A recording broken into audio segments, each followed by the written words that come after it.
그리고 원망하기도 하고, 그리고 때로는 자기 자신을 포기하고 자살하게 되어지는 그런 상황도 보게 됩니다. 그래서 우리는 인생을 사는 데 있어서 길이 굉장히 중요합니다. 내가 예수 그리스도를 믿는다 할지라도 내가 그 끝이 어디로 갈 것인가. 그래서 요즘 새벽에 우리가 말씀을 보는데 사울의 길과 다윗의 길이 너무나 차이가 있는 것을 봅니다.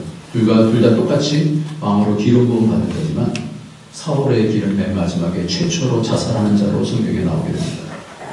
그러한 길이 그도 마음으로 기름 부음 받고 하나님을 믿는 자였었는데도 불구하고 그 맨 마지막은 자기가 자기 안으로 파고 들어가서 그래서 결국은 악병에 빠지기도 하고 그러면서 나중에 자살하는 그런 상황까지 간다는 겁니다. 그러니까 우리의 실존이, 우리의 삶의 실존이 우리가 믿는다는 것이 그렇게 녹록하지 않아요. 얼마만큼 우리의 삶을 분별해야 되는지, 말씀을 가지고 이 말씀을 통해서 우리의 삶을 정확하게 살아내지 못하면 나도 모르는 사이에 악한 자의 함정에 빠지기도 하고 그 가운데서 무너지기도 한다는 것입니다. 그래서 오늘 우리의 실험이라고 하는 그런 우리의 진정한 실험은 뭔가? 진정한 실험은 뭔가? 오늘 성경에 보면 우리의 실험은 혈과 육을 상대하는 것이 아니다 했어요. 그러니까 우리가 알 것들이 여러 가지 있는 가운데 제일 첫 번째 중요한 것은 우리의 싸움의 상대가 누구냐라는 거예요. 우리의 씨름의 상대는 혈과 육에 대한 인간적인 싸움이 아니라 그 뒤를 보면 통치자들과 권세들과 이 어둠의 세상 주관자들과 하늘에 있는 악의 영을 상대함이라 했어요. 상대자가 다르다라는 거예요. 그런데 우리가 눈에 보이는 상대자와 눈에 보이지 않는 상대자 중에서 누구를 더 힘있게 붙잡을 수밖에 없느냐면 눈에 보이는 상대자거든요. 그럼 잘못된 싸움을 싸우게 되어주고 맨 마지막에 인생 끝에 가서는 내가 잘못 싸웠다라고 할 수밖에 없다는 거예요. 그렇다면 우리 한 번밖에 안 사는 인생인데 그 인생을 내가 맨 마지막에 가서 내가 잘못 살았는데 다시 살 수 있을까요? 그런다고 될 수 없다는 거예요. 그런 중에 우리는 예배를 드리게 되어지고 같이 신앙을 하게 되어지는데 이 신앙의 공동체가 참으로 이 오늘 찬양의 말씀처럼 술 얘기를 하는데 서로가 서로를 정말 잘 세워서 그날에 갔을 때에 하나님 앞에 섰을 때 저 형제 때문에 저 자들 때문에 내 인생길이 이렇게 복된 길로 올 수 있었습니다.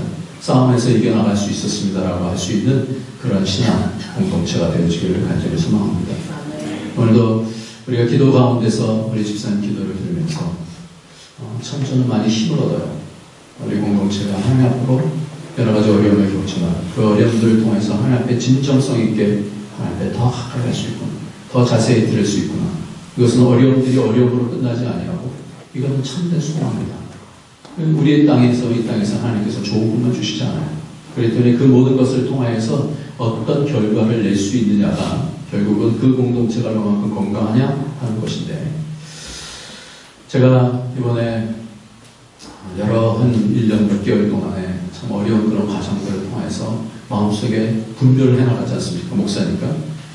목사니까 여러 가지를 상황 속에서 이렇게 분별을 해나가면서 무엇이 어떻게 해서 그렇게 여러 가지 어려움들이 있을까 이렇게 그러다가 이번에 결정적으로 마음속에 정리할 수 있는 그런 이것이었구나 라고 정리할 수 있는 그러한 시간을 갖게 되었는데 그것은 이번에 샘뜨나 공부를 같이 하다가 어떤 집사님이 참여하게 되어지면서 그 어떠한 것의 전체적인 그 실체가 이것이 무엇이었구나 라는 것을 알게 되었어요. 그 집사님이 자신의 삶 속에서 여러 가지 어려운 상황들이 올 때 또는 사람들과 비교하면서 남들이 어떤 부분들을 하게 되어지면 그것을 비교하게 되어지고 나는 왜 이럴까? 내 가정은 왜 이럴까? 이런 비교들을 이렇게 하다가 마음속에 불만이 생겨요. 불만이 생기다 보니까 마음을 거기에 그 불만이 나중에는 분노가 되어지고 그 분노가 남편에게 또 다른 사람들에게 또 폭발하게 되어지고 그런 상황들을 통해서 사단에게 사로잡혔다라고 그렇게 표현합니다. 그래서 마음속에 내가 얼마만큼 광풍을 내가 경험했는지 아십니까? 그러면서 외치는 그런 소리를 들으면서 참 마음속에 목사로서 미안한 마음이 너무나 많이 들었어요. 목사로서 그런 부분들을 잘 인도하고 지도하고 또 그 가운데서 같이 싸워줬어야 되는데 그렇지 못한 것에 대한 미안함이 굉장히 많이 있었어요. 그것을 보면서 그러면서도 그 어려운 가운데 있으면서도 그러나 집사님이 그 입술을 통하여서 내가 그런 모든 상황 속에서 사실은 이전보다 더 나아지고 하나님 앞에 감사할 수 있었는데 감사하지 못했습니다. 그래서 입술에서 고백을 하는 그런 과정 속에서 무엇을 보게 되냐면 영적인 전환이 일어나는 걸 봤어요. 하나님의 세계가 변화되어지는 것을 봤어요. 그 속에 하나님 나라가 임하는 것을 봤어요. 그것을 보면서 영적인 실체는 뭔가 도대체 우리의 신앙이라는 것이 내가 머릿속으로 경험하는 거하고 머릿속으로 아는 거하고 삶 속에서 경험하는 거는 굉장히 차이가 있는 거예요. 삶으로 경험했을 때만이 분명하게 무엇이다라고 내가 이야기를 할 수가 있다는 거예요. 그러니까 머릿속의 신앙은 그만큼 약해요. 그러니까 우리가 이 이국 땅에 와서 사실은 삶의 전쟁터 가운데서 살게 되어졌는데 신앙의 전쟁터 가운데서 살게 되어졌는데 그런 신앙의 전쟁터 가운데서 삶을 경험하는 것이 사실은 어떨 때는 이 전쟁터 가운데서 완전히 무너지고 엎어지고 자빠지기도 하지만 그러나 이것을 통하여서 하나님과 친하게 경험할 수 있는 하나님의 역사를 경험할 수 있는 그런 복이 되는 줄도 믿습니다. 여러분들 그렇기 때문에 우리가 우리의 현장들 우리의 실존을 바라보면서 하나님께서 주시는 복이 뭔가 우리가 이따가 하이드연에 대한 동영상을 보게 되어지는데 요셉에 대한 삶을 보여주면서 그래서 그런 세 가지 말을 합니다. 하나님이 요셉을 사랑하셨습니다. 하나님이 요셉을 계획하셨습니다. 하나님이 요셉과 함께 하셨습니다. 이런 말씀을 통해서 그의 삶 속에서 하나님을 친하게 경험하는 그것을 보게 되어집니다. 오늘도 우리의 삶이 녹록지 않고 여러 가지로 힘든 그런 삶을 살고 있지만 하나님이 우리를 향한 계획이 있는 줄 믿습니다. 여러 가지 어려움들이 있지만 그 어려움들을 겪어나가면서 주시는 어려움이 없으면 얻지 못하는 그 축복이 있을 줄 믿습니다. 그러니까 우리는 기억하고 그 복을 얻어야 되는 거예요. 그 기쁨을 우리는 참아야 되는 거예요. 이것이 신앙인 거예요. 이것이 신앙이고 이 싸움을 싸워야 되는 거고 오늘 성경에는 전신갑주를 입으라고 말씀할 뿐만 아니라 전신갑주를 뭐라 그래요? 취하라 그렇게까지 말씀하고 있습니다. 전신갑주를 입었는데도 불구하고 연약한 그런 싸움 가운데서 전신갑주가 벗겨지게 되어지고 그러면 불구하고 연약한 전신갑주를 통해서 사단에 공격해볼 때에 우리는 다시 뒤로 후퇴해서 다시 어떻게 전신갑주를 취해서 다시 입어야 되는 그런 상황이 된다는 거예요. 우리의 싸움은 특별히 첫 번째로 우리가 생각해야 될 것은 혈과 육에 대한 것이 아니다. 그때 우리는 눈이 가까워요. 눈에 보이는 것이 가까워요. 육적인 싸움이, 인간적인 싸움이 우리의 기분이 상하게 되어지는 속에서부터 그것을 참아내는 것이 쉽지 않아요. 그러니까 우리 속에서 힘들고 기분이 상하게 되어지면 그것이 속에서부터 분노로 나오게 되어지고 그럼 그 분노가 어떻게 되면 우리의 기질이 되어지고 그것이 우리 가정 안에 습관이 되어지고 공동체 안에 그런 영적인 분위기가 되어질 수 있다는 거예요. 그러니까 이런 부분들이 우리의 싸움이 혈과 육이 아니다라는 것을 알면에도 불구하고 우리가 어떤 영적인 습관을 갖느냐에 따라서 그 삶의 형태가 달라질 수 있다는 거예요. 그래서 때로는 우리의 싸움이 어린아이 때에는 내 기분대로 내 마음대로 내 거야 로부터 시작하지만 그러나 이런 부분들이 나중에는 바뀌어져서 다른 사람이 보여지고 하나님의 뜻이 보여지는 그런 상황으로 바뀌어질 때는 영적인 깊이를 더해가는 거라. 그래서 내가 내 기분대로 살지 않고 내 육적인 이익을 따라서 감정 싸움으로서 사는 것이 아니라 우리의 싸움은 무엇에 대한 것이냐라는 대상 내 싸움의 씨름의 대상이 무엇인가라는 것을 우리 12절에서 다시 한번 읽어보면서 찾아보도록 하겠습니다. 12절입니다. 우리의 씨름은 시작. 우리의 씨름은 혈과 육을 상대하는 것이 아니라 통치자들과 권세들과 이 어둠의 세상 주관자들과 하늘에 있는 악의 영들을 상대하니라. 조금 이 부분이 다시 해석이 됐는데도 불구하고 마음에 명쾌하게 이렇게 들어오지 않아요. 그래서 내가 언어를 통해서 조금 더 쉽게 좀 이해를 했으면 좋겠다 이렇게 생각을 해서 언어를 좀 찾아봤습니다. 그랬더니 이 단어가 조금 거꾸로 번역이 됐는데 제일 처음에 나오는 단어는 뭐냐면 악의 세력이라는 거예요. 여기는 권세자, 주관자들과 이렇게 얘기하고 있는데 권세와 권세들과 통치자들.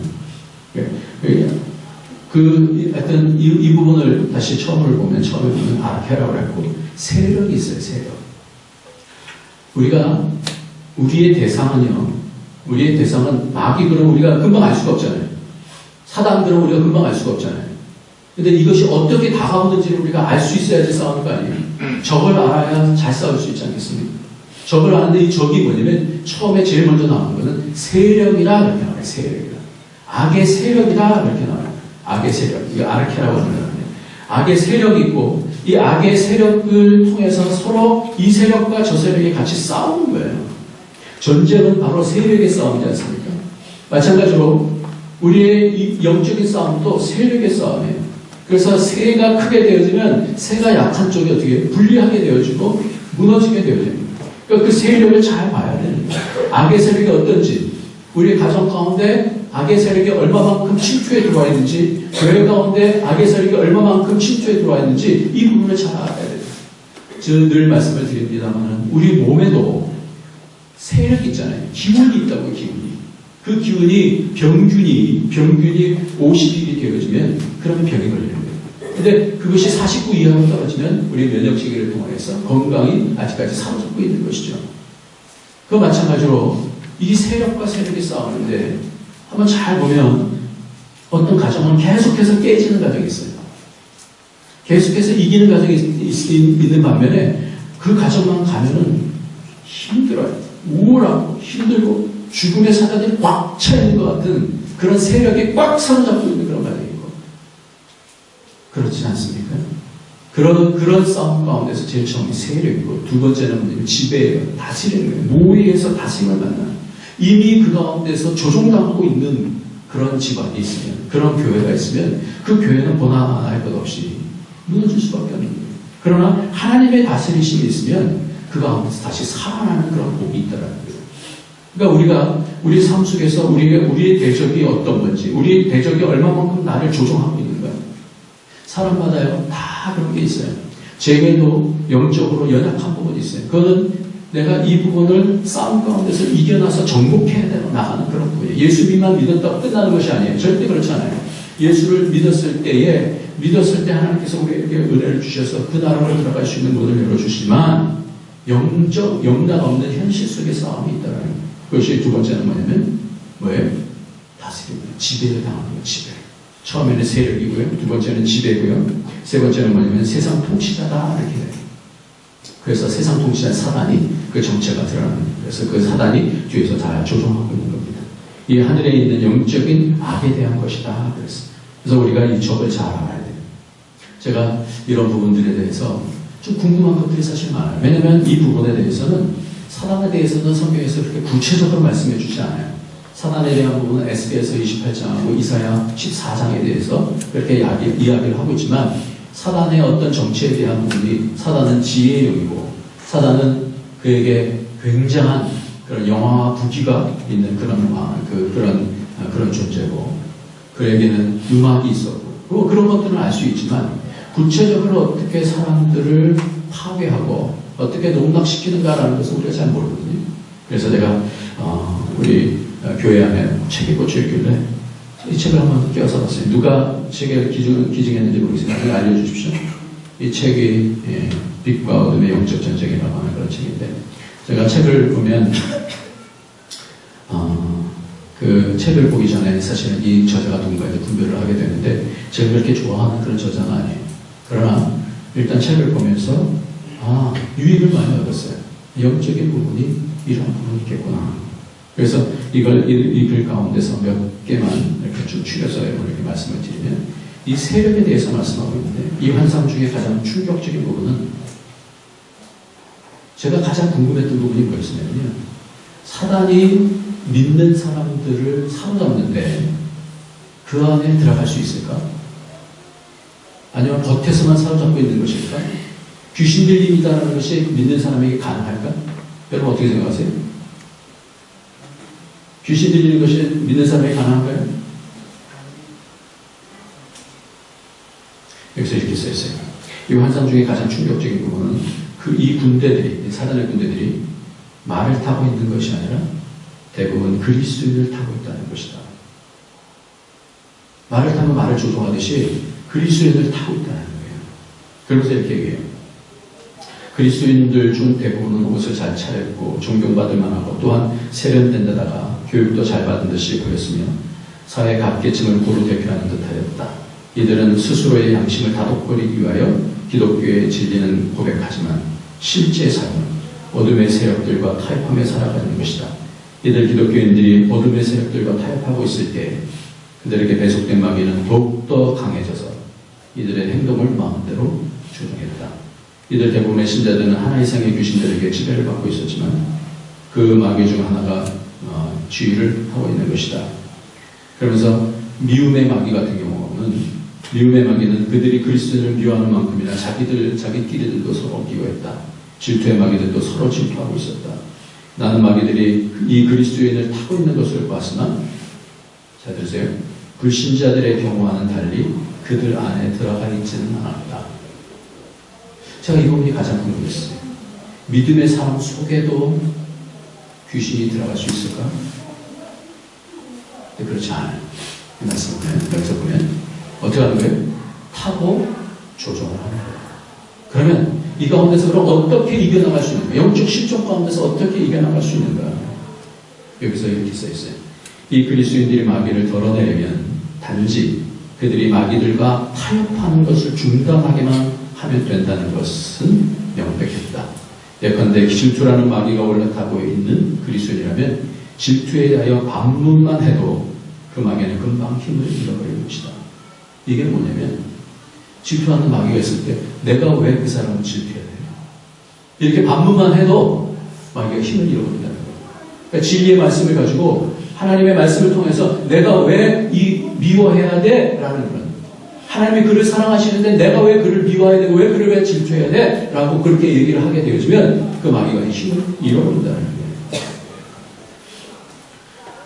거예요. 여기서 이렇게 그렇게 잘 되지 않을 때는 마귀들은 앙심, 고소 등에 합리화될 수 있도록 성경 말씀을 왜곡해 인용하기 시작했다.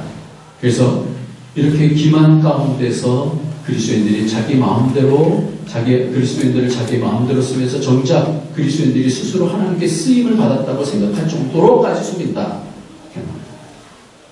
그래서 이것은 왜냐하면 자기의라고 하는 분기는 거의 모든 병조들이 들고 있어서 막상 행군 중인 자들은 부대들의 본질을 나타내는 분기를 볼 수 없을 조차로 자기의 자기.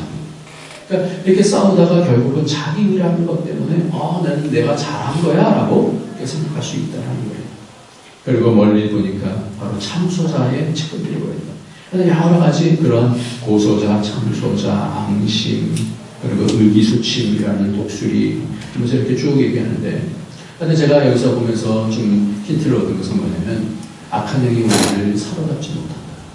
그러나 우리가 혹시 우리 안에 들어올 수는 없다. 그러나 우리를 혹시 사로잡는다 할지라도 마치 조종한다 할지라도 우리가 진리의 말씀을 가지고 대항할 수만 있다고 한다면 금방 악의 영은 어떻게 쫓겨나고 만다는 거예요. 여러분이 얼마나 우리에게 힘이 됩니까? 얼마나 우리에게 이 말씀이 진리의 말씀이 우리에게 성령의 검이다라고 말씀하는데 성령의 검 곧 하나님의 말씀을 가지라라고 말씀하는데 사단이 이 진리의 말씀을 우리가 정확하게 알고 이것을 생각할 때 사단이 쪼그려 주는 거죠. 그래서 저거를 잘 알아야 되겠다 이렇게 생각해서 제가 좀 읽는 중입니다.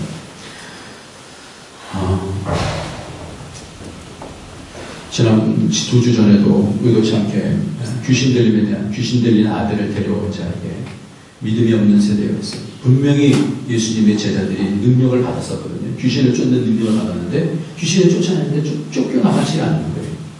그러니까 이제 예수님께 나중에 물어보지 않습니까? 제일 처음에 예수님께서 믿음이 없는 세대여 그렇게 그들을 꾸짖었다는 것을 봅니다.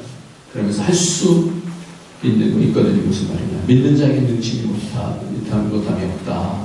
그 말씀에서 믿음은 예수 그리스도께 가까이 가는 것이고 지난주는 광풍을 만났을 때 그 모든 과정을 통하여서 저가 누구간데 예수 그리스도를 점점 알아가는 것이다 그렇게 말씀했습니다.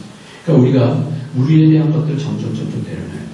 내가 알고 있는 내 의 내려놓고 내 생각 내려놓고 내 뜻 내려놓고 그런 다음에 어떻게 하나님의 일하심을 보면서 하나님이 이런 분이다라고 말씀이 이런 분이다라면 이런 말씀이다라는 것을 내가 찾게 되는 말씀을 경험하게 되시면 그 사람은 점점 이길 확률이 높아지는 줄 믿습니다.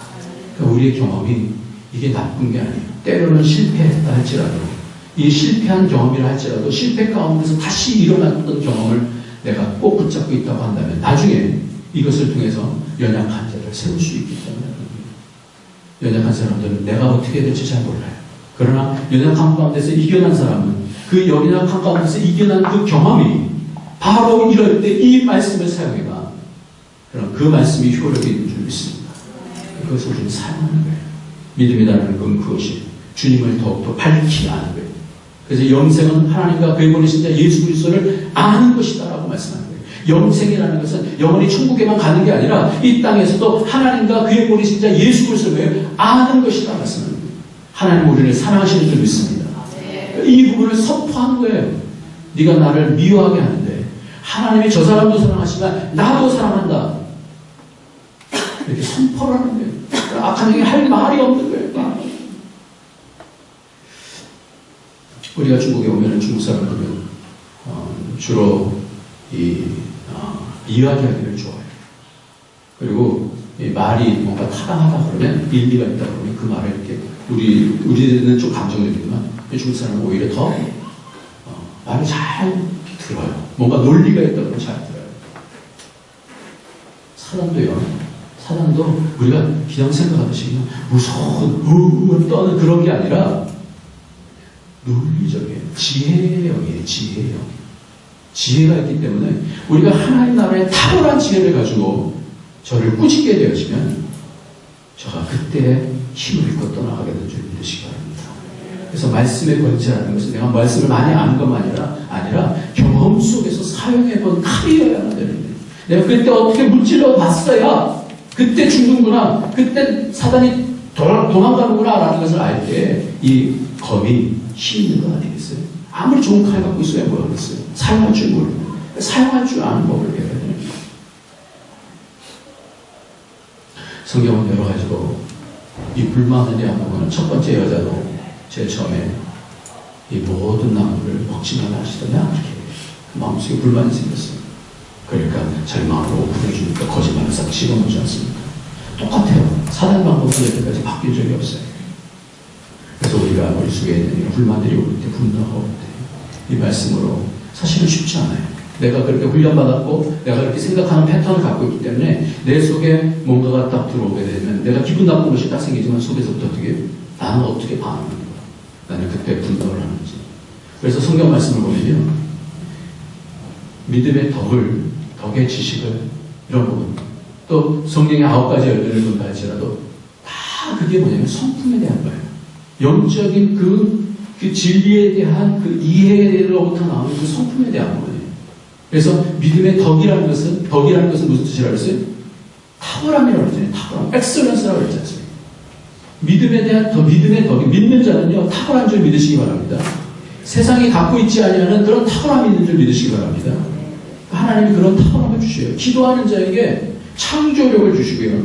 기도하는 자에게는 세상에서 생각할 수 없는 그런 지혜들을 주시는 거예요. 그게 뭐예요? 믿음의 덕이에요. 이 탁월함을 사용하시길 예수님의 이름으로 축원합니다. 그러니까 그런 여러 가지 어려움들이 왔을 때 내가 이해되지 않는 부분, 내 속에서 분노가 왔을 때 하나님 내가 내 속에서 분노가 와요. 근데 내가 왜 분노가 일어나는지 모르겠어요. 자세히 생각해보니까 이것은 분노할 일이 아닌데 이것은 사단과의 싸움인데 왜 내가 사람에게 대해서 미워하는지 모르겠어요. 이것을 끊어주세요. 이럴 때 성령께서 역사해 주실 줄 믿습니다. 그러니까 우리의 삶 속에서 이 말씀을 사용해서 내가 기도하면서 내 성품을 다루는 그럴 때 믿음의 덕의 지식을 하나님의 지식이 더해지죠. 지식의 절제의 인내의 경건의 형제 우애의 사랑을 아가페 사랑까지 이해가 되어집니다. 그러니까 우리가 믿으면 믿을수록 이러한 부분들이 점점 열려지지 않으면 잘못 믿는 거예요. 근데 이런 부분들이 점점 하나님께서 나를 도전하고 계신다고 한다면 그럼 내가 잘 믿고 있는 거예요. 그러니까 나를 점검해 볼 수 있어야 돼요. 그러니까 교회가 아무 일도 없는 교회가 좋은 교회, 평안한 교회만 좋은 교회가 아니라 어려운 일이 왔을 때 싸워서 이기게 되어지면 그 교회는 좋은 교회가 되는 줄 믿습니다. 더 강해지는 거예요. 그래서 오늘 제일 처음에 끝으로 너희가 주 안에서와 그 힘의 능력으로 강건하여지고 라고 말씀하고 있습니다. 오늘 3가지를 말씀하고 마치겠습니다. 첫 번째는 우리의 싸움의 상대는 누구예요? 혈육이 아니라. 이 부분을 훈련해야 돼요. 그러니까 문제가 생길 때 사람하고 싸우려고 하지 마십시오. 문제가 생길 때 뭘 해야 돼요? 그것을 통해서 악의 영이 얼마만큼 우리를 기만하고 우리를 무너뜨리려고 하는가. 그래서 많이 무너뜨린 가정들은 계속해서 무너져요. 그러나 이긴 가정들은 계속해서 살아나는 줄 믿습니다. 서로 싸우기 시작하는 가정들은요, 계속 무너져요. 비방하고 당신 때문에 그래서 막 이렇게 되어지면 어떻게 돼요? 그 집안이 기쁨이 살아나요. 하나님 나라가 이루어지지 못해요. 그러나 그 가정 가운데서 이 싸움이 악의 영에 대한 싸움이고, 그걸 알게 되어질 때는 그때 기도하기 시작합니다. 하나님, 남편이 지금 분노를 하고 있는데 그 악한 영을 떠나가게 하여 주옵소서. 마음속으로 기도하는 거예요. 그래서 예수를 영원히 악한 영의 실체는 떠나갔죠. 하나님께서 역사하시는 줄 믿습니다. 우리의 싸움만큼 정복해 나가시고, 그래서 우리의 대상이 뭔지를 알아야 돼요. 우리의 믿음의 싸움의 대상이 뭔지를 알아야 돼요. 두 번째는 뭐냐면 싸움의 대상에 이 속임수가 뭔지를 알아야 돼요. 언제든지 속게 하거든요. 이 속임수를 알고 내가 이 속임수 가운데서의 이 화살, 속이면서 우리를 탁탁탁 하여 분노를 일으키게 되어주고 거짓말을 통하여서 좌절케 만들고 이런 화살들이 있을 때 내가 무장해 있으면 되는 거예요. 그러니까 두 번째는 뭐라 그래야 되냐면 사단이 나의 약점 발견, 그러니까 나의 약점을 통해서 화살을 던질 때 그때 내가 무장하고 방패를 갖고 있어야 돼요. 그래서 이 책을 보면서 내가 느낀 거예요. 싸움을 싸우다가 밖에 나갑니다. 싸움을 나와서 싸움을 싸우다가 탁 엎어졌으면 다시 뒤로 후퇴해서 다시 그 싸움 가운데서 내가 왜 졌을까? 내가 왜 이 가운데서 공격당했을까? 라는 것을 알고 기도하다 보면 하나님께서 뭘 주냐면 믿음의 방패를 주십니다. 내가 믿음이 적었구나. 하나님 내게 믿음을 더하여 주시옵소서. 그리고 다시 싸움의 현장 가운데 나와서 더 큰 방패를 탁 갖고 오는 거예요. 그래서 어떻게 뭐든지 다 막아낼 수 있는 거예요. 그러면 싸우다가 사람이 지치게 되거든요. 두 번째는 뭐냐면 내가 얼마만큼 전신갑주를 입을 수 있는 거예요. 때로는 약하게 되면 전신갑주를 뭐하라 해서 취하라 그러는 것은 취하라. 없어지면 자꾸만 보고 내가 내 약점이 뭔가를 알고 다시 전신갑주를 취해서 입어야 되는 거예요. 내가 이 부분이 약했구나. 더해서 입어야 되는 거예요. 더해서. 그럼 아무리 공격해도 내가 공격을 당하지 않을 수 있다는 거예요. 그래서 머리는 뭐예요? 나를 구원해 주시는 하나님 그 은혜를 알고 머리는 무엇이에요? 구원의 품, 의의 흉배를 붙이고 진리의 허리띠를 띠고 또 뭐예요? 밑에 복음의 신발을 신고 그리고 손에는 뭘 들어요? 성령의 것, 곧 하나님의 말씀을 가지라. 이런 무장을 할 때 그 사람은 이기는 싸움을 싸우는 줄 믿습니다. 세 번째는 뭐냐면 그리고 나서 선가라는 거예요. 선자만이 많은 사람을 도와줄 수 있습니다. 자기도 위태로운 가운데서 남을 도와줄 수가 없어요. 서 있어야 돼요. 영적으로 잘 서는 사람들 영향력을 끼치게 되죠. 그래서 나는 늘 무너지는지 아니면 늘 주의 은혜 가운데 서는지 서는 자는 점점 강해져요. 그래서 그런 사람들이 교회에서 많아져야 됩니다. 특별히 이 말씀이 에베소에 있다는 것은 어떻게 하면 이기는지에 대해서 말씀드리고 있어요. 우리가 앞서서 본 것처럼 에베소에서는 부부가 하나가 되어지고, 그렇죠? 부부가 하나가 되어지고. 제일 처음에는 뭐부터 나왔냐면 하늘과 땅이 하나가 되어진다고 했어요. 그러니까 하늘의 뜻이 땅에서 이루어지는 것을 얘기하고 있어요. 그러니까 하나님의 뜻으로 이 땅에서 사람의 마음들이 하나님의 뜻으로 채워지는 것을 얘기하는 거예요.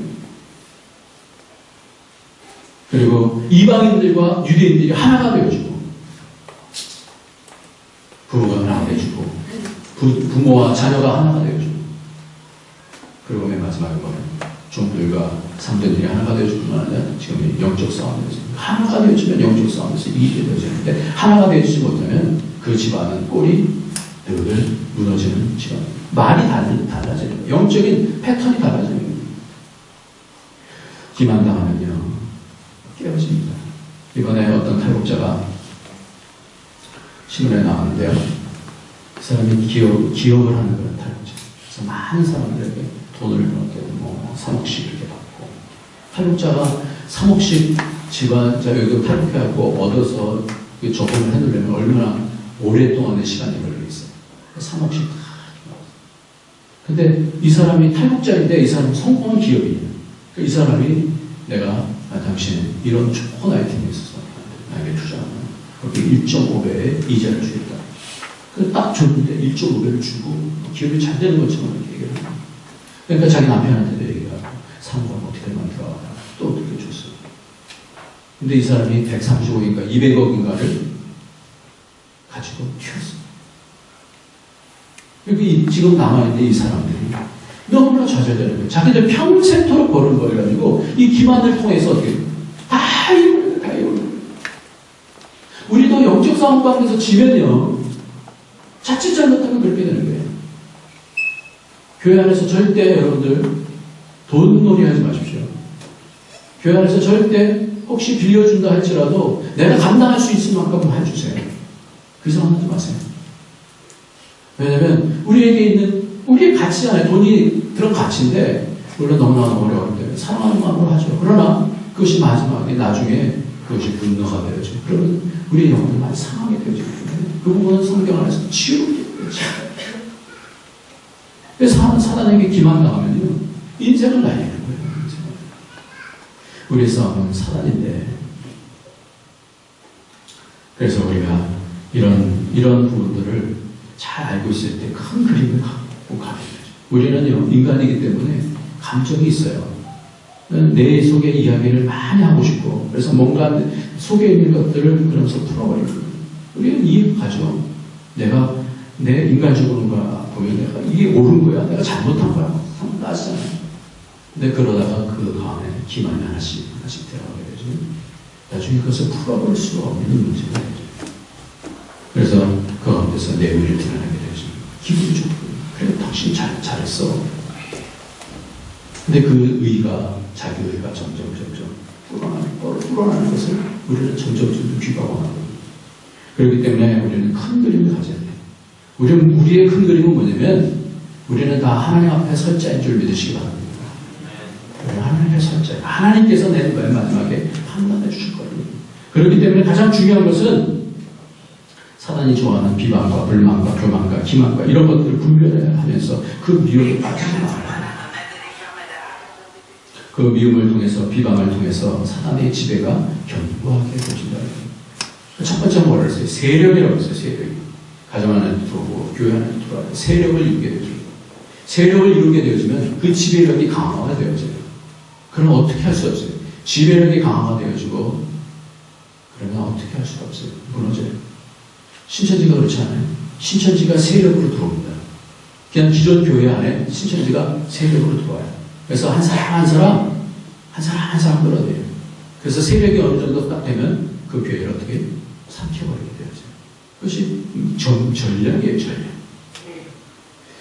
이렇게 악한 영에 의해서 한번 피해를 당하게 되어지면 후유증이 커요.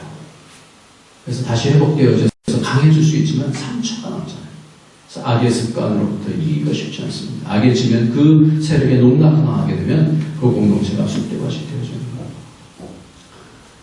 저는 이번에 여러 가지 상황들을 통해서 그럼 누가 책임입니까? 누가 책임입니까? 저는 일차적으로 목사가 책임입니다. 제가 그 얘기를 들으면서 너무너무 미안하고 너무 안타깝고 더 기도해야 되는데 더 힘써서 악한 자들을 물리치면서 기도했어야 되는데 저는 피할 생각이 없어요. 이번에는 제가 분명하게 계속해서 돌고 도는 이 고리를 정면 대결할 거예요. 이제는 악한 영에게 우리가 더 이상 휘둘릴 수 없다는 그런 생각을 하게 됐습니다. 그런데 그럼에도 불구하고 목사가 책임진다 할지라도 혼자 싸워서 이길 수가 없어요. 혼자 싸워서 이길 수가 없어요. 오늘 저는 집사님의 기도를 통해서 굉장히 힘을 받았어요. 주님, 진정으로 주님 하나님과 같이 싸울 수 있는 그런 사람, 방관자가 아니라 같이 싸워서 같이 책임을 질 수 있는 사람, 같이 책임질 수 있는 사람. 결국 우리가 책임지겠습니까? 하나님 책임져 주시겠지만 그냥 같이 책임질 수 있는 그런 사람. 그렇게 되어질 때 강한 교회가 되는 줄 믿습니다. 강한 교회는 모두가 분별해 나가서 하나가 되어져. 에베소서가 바로 그거예요. 하나가 되어질 때 강하기 때문에 맨 마지막에 싸움에 대해서 우리의 씨름에 대해서 말씀하고 하면서 정리를 하는 겁니다. 저는 요즘 다시 힘을 얻는 이유가 수가 있어요. 여러분의 여러 가지 어려운 그런 상황 속에서 마음이 막 낙심이 되고 좌절이 됐다가 다시 요즘 많이 힘을 얻어요. 정말 힘을 얻어요. 여러분들하고 같이 이렇게 대화하면서 그분들의 이야기 속에서 진정성, 이분이 이렇게 싸워왔구나. 그런 가운데서 의를 붙잡고 있었구나. 참 미워하지 않으려고 이렇게 부단히 애썼구나. 쉽지 않거든요. 나에게 해를 끼친 사람을 미워하지 않는다는 게 이게 쉬운 얘기가 아니에요. 근데 그런 부분들을 나에게 미움을 끼쳤는데도 불구하고 내가 어떻게든지 그것을 이기려고 그런 부분을 보면서 참 마음속에 제가 힐링이 됐어요. 그 얘기를 들으면 힐링이 되어졌어요. 그래서 무슨 얘기를 하냐면 하나님께서 그만큼의 피해는 다는 아닐지라도 하나님께서 여러 가지 방법으로 나에게 보상해 주셨습니다. 그런 얘기를 할 때는 주님, 살아계신 주님을 찬양합니다. 주님께 감사드립니다. 이런 마음이 속에서 떠납니다. 그러니까 그런 부분들이 교회 안에서 이게 교회의 수준이거든요. 교회가 어떻게 이런 여러 가지 어려움들을 당하면서 쉽죠. 난 비방하는 건 쉽죠. 근데 그렇게 하지 않고 그 가운데서 끝까지 하나님의 의를 붙잡고 견뎌나간다는, 인내한다는 것은 이게 수준을 내겠어요. 믿음의 덕의 전체 인내. 이거 쉬운 얘기가 아니에요. 근데 우리 교회 안에는 그렇게 하나님께서 지금 한 명을 정말 감사해요. 정말 힘이 나고 정말 감사해요. 그래서 이런 부분을 보면서 제 마음속에서 할렐루야, 하나님한테 오늘 정말 소망이 있습니다. 제가 힘을 잃을 이유가 하나도 없습니다. 더 큰 방패로 하나님께서 우리를 무장시켜 주시면 이제는 더 이상 여러 가지 어려움이 온다 할지라도 넉넉히 이기는 그런 복이 있는 교회가 될 줄 믿습니다. 로마서 8장에 보면 그런 얘기를 하고 계셔요. 사망이나 생명이나 천사들이나 권세들이나 그런 권세들, 여기서 나오는 그 권세, 그런 권세들이 우리를 해할 수 있는 절대 그럴 수 없다. 넉넉히 more than conquer, 넉넉히 이기리라 그렇게 말씀드렸어요. 우리도 그렇게 이길 줄 믿습니다. 이게 참 교회예요. 교회는 좋은 교회만이 좋은 교회가 아니라 이 싸움 가운데서 이기는 교회가 진정한 교회인 줄 믿습니다. 하나님께서 그런 복을 우리에게 주실 줄 믿습니다. 이번에 재직회를 우리 여러 가지 얘기들 때문에 우리 재정위원장이 목사님 다시 재직회 열어야 되겠습니다. 제 마음속에 무슨 100번이라도 해봅시다. 100번이라도 해봅시다. 하나가 될 수 있다고 하면 100번이라도 해봅시다. 그래서 우리가 그 가운데서 정말 배울 수가 있다면, 하나님 앞에 설 수가 있다면, 그런 모든 것을 가지고 하나님 앞에서 그런 얘기들을 할 수가 있다면 100번이라도 섰으면 좋겠어요. 왜냐하면 교회는요, 어디든지 그런 어려움들이 있어요. 전에 언제 말씀드렸는지 모르겠지만 선한 목자 교회라는 교회가 있는데, 이 교회가 예전에는 믿음의 집이라고 하는 전광 목사님이라는 그런 교회. 근데 이 교회가 믿음이 많이 강조하다가 나중에 너무 믿음이 허황된 믿음이 나중에 되어갖고 이 교회를 너무나 크게 지은 거예요. 근데 부도가 났어요.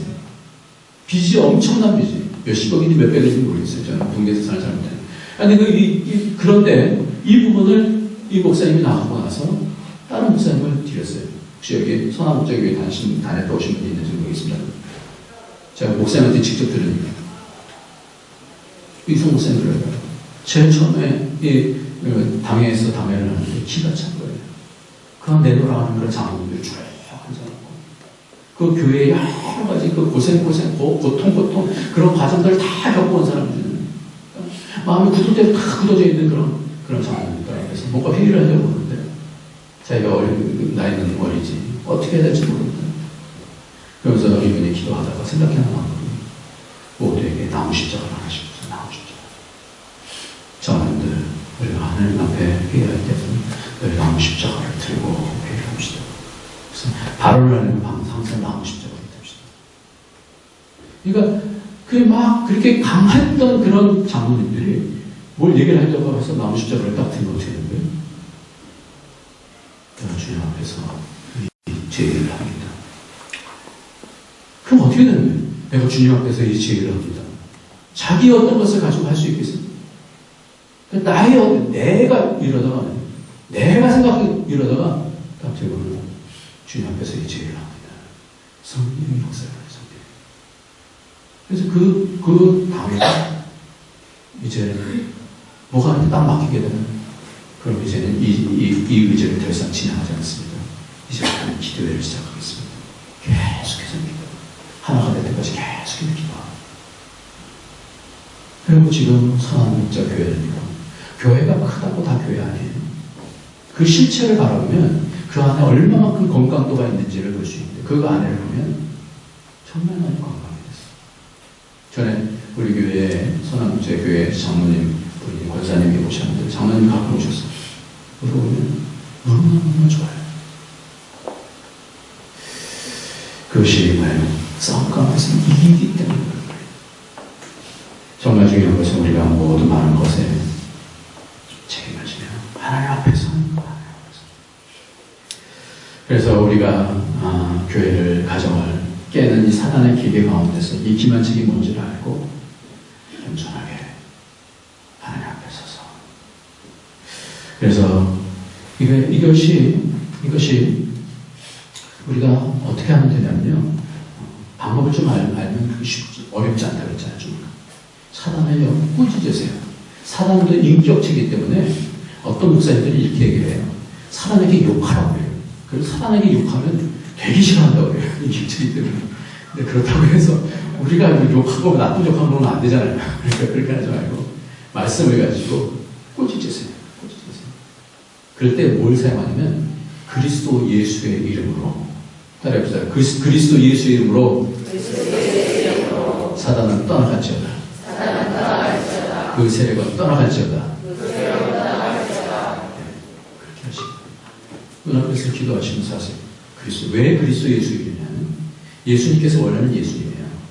그런데 예수님께서 부활하시고 승리하시면서 주와 그리스도가 되셔서 사도행전 그 주와 그리스도가 되셨다라는 거 그 뒤로 보면서 다 앞에는 예수님 그렇게 나와요. 예수께서 이렇게 나오다가 사도행전 이후서부터는 그리스도 예수로 나와요.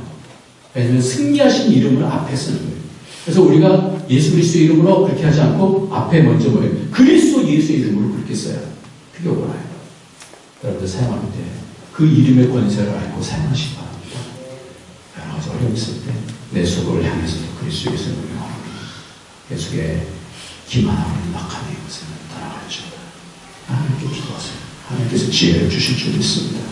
성도들을 비난하는 대신에 서로를 비난하는 대신에 믿음으로 하나님께서는 우리 교회를 세워주셨을 때는 반드시 아름다운 능력 있는 하나님의 교회로 세워주실 줄 믿습니다. 그런 계획이 있으셨을 거예요. 저는 믿습니다.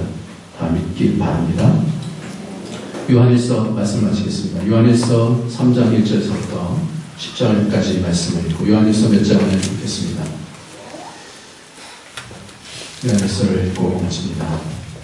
요한일서는 이 싸움에 대한 이야기들을 얘기하면서 이 싸움의 정체가 뭔지 어떻게 이기는지에 대해서 말씀을 자세히 얘기하고 있어요. 그래서 요한일서 3장을 한번 읽도록 하겠습니다. 3장 1절에서부터 10절까지 말씀 좀 길지만 읽겠습니다. 시작.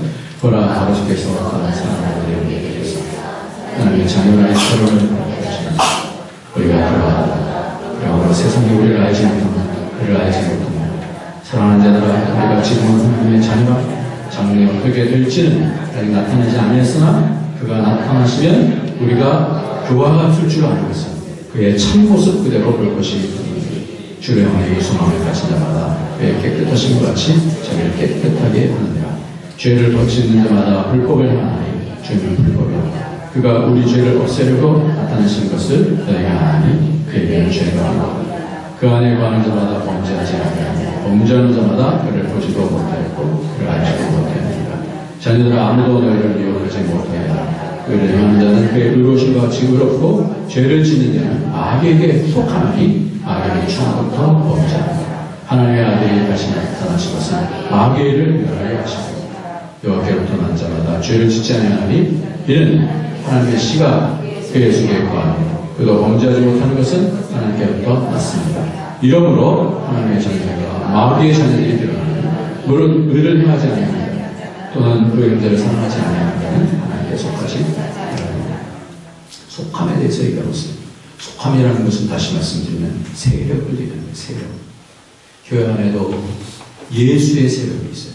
예수의 세력. 하나님의 뜻을 따르는 하나님의 속함. 우리가 구원받았다고 해서 모든 것이 다 하나님께 속했다라고 여러분 착각하지 마세요. 우리 속에는 악의 세력에 붙잡혀 있는 것들이 있어요. 어떤 사람은 미움에 대한 세력이 다 붙잡혀요. 사로잡혀 있는 거예요. 다른 것들은 다 잘하는데 그 부분이 이렇게 사로잡고 있는 것이 있어요. 사랑을 베풀지 못하는 그런 부분들, 상처들, 이런 것들을 통해서 사로잡는 것들이 있어요. 그러니까 우리가 예수 안으로 온전히 다 들어가요. 100% 다 들어갈 수 있도록. 그것이 인생이에요. 저는 그렇게 성경을 이해해요. 그리스도 안으로. 그래서 사도 바울의 맨 마지막에 얘기를 보시면 내가 그리스도를 알고 그 안에서 내가 그리스도를 얻고 그 안에서 발견되려 하는데 그렇게 그 안에서 발견되는 거죠. 우리는 이 부분을 많이 착각해요. 그리스도 예수 안에, 예수 그리스도 안에 있으면 새로운 피조물이라 하죠. 맞아요. 그럼 나는 새로운 피조물이 됐네. 근데 나중에 보니까 아니야. 어디 있어요? 그 앞에 있는 단어를 강조했을 거예요. 그리스도 예수 안에 있으면 새로운 피조물이에요. 우리가 자꾸만 모든 것을 세상으로 달려가는 것을 끄집었다고 해서 그리스도 앞으로 가고 그거 아니야. 하나님께서 하시는 거 그거 아니에요.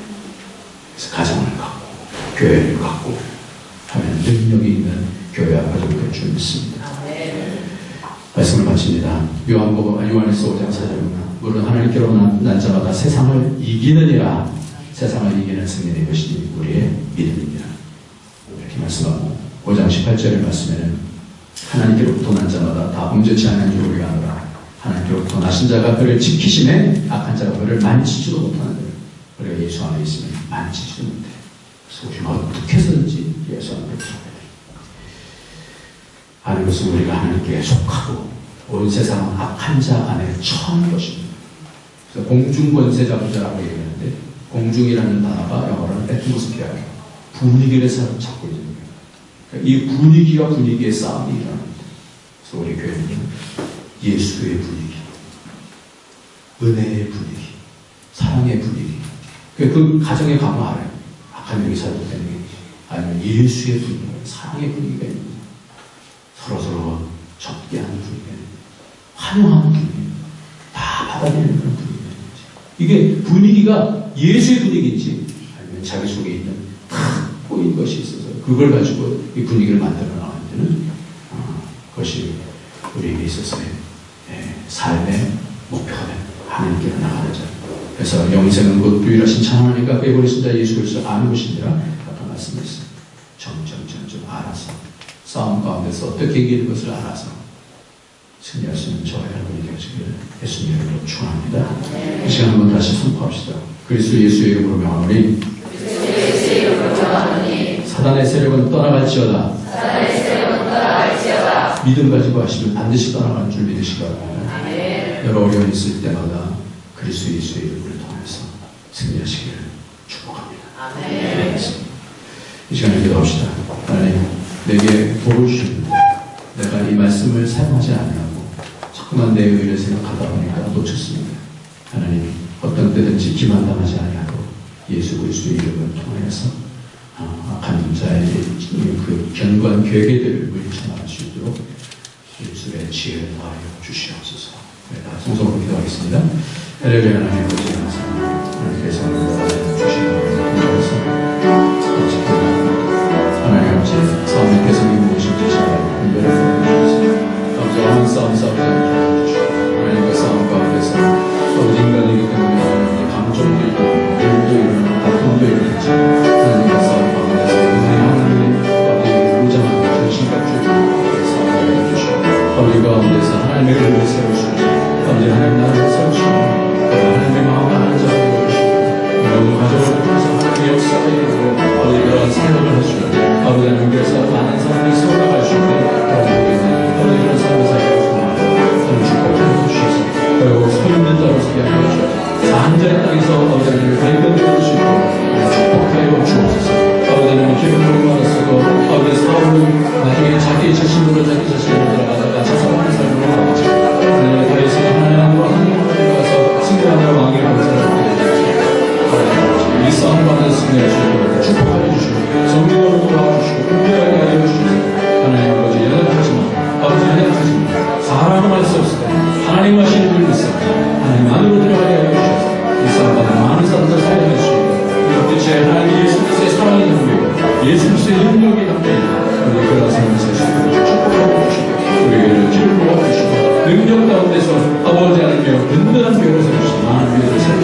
하나님 아버지, 참으로 여러 가지 어려움들을 당하지만 좋은 성도님들 주셔서 감사합니다.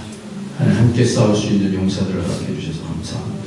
하나님 여전히 우리가 앞에 많은 일들이 여전히 남아있다 할지라도 하나님 믿음의 동지들이 있으며 하나님 넉넉히 이해하여 주시는 줄 믿사오나 모두 하나님께서 내게 붙여주신 그 땅인 줄 알고 책임을 다해서 이 땅을 하나님 나라 되게 할 수 있는 그런 동역자들 되어줄 수 있도록 축복하여 주시옵소서. 그를 주 안에서 기울고 주셔서 믿음으로 승리해 나갈 수 있도록 우리의 입술 가운데 믿음의 선포가 있게 하여 주시고 우리의 생각 속에 믿음의 지혜가 있게 하여 주셔서 하나님 기만당하지 않게 하여 주시고 하나님의 나라를 이룰 수 있는 지혜로 채워지게 하여 주옵소서.